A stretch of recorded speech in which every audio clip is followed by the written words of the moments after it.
Ito yung mga kailangan natin ingredients. 10 itlog, isang latang evap, yung malaki, condensed milk, vanilla, calamansi. Tara, simulan na natin.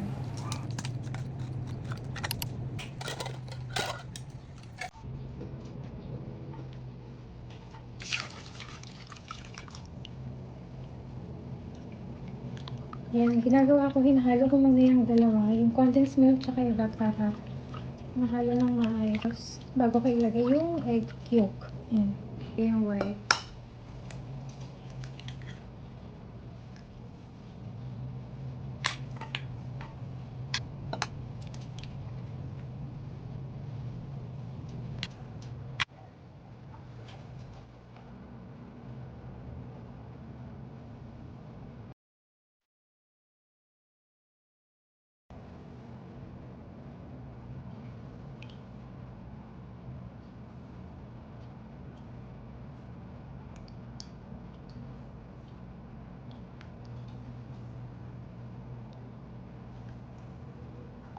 Okay na.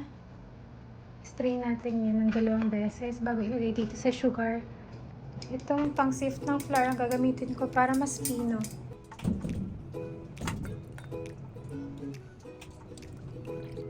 Yan. Tapos, pag pangalawa na, dito na natin ilalagay. Dito na yung pangalawa.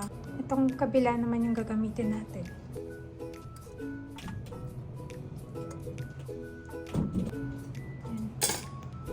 Next naman, i-cover natin to ng foil.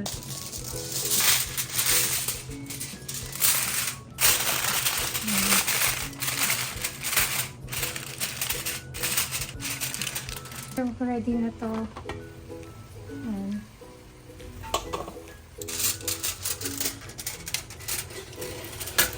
Ayan. Steam lang natin yan ng 45 minutes sa mahinang apoy. Ayan. Ayan.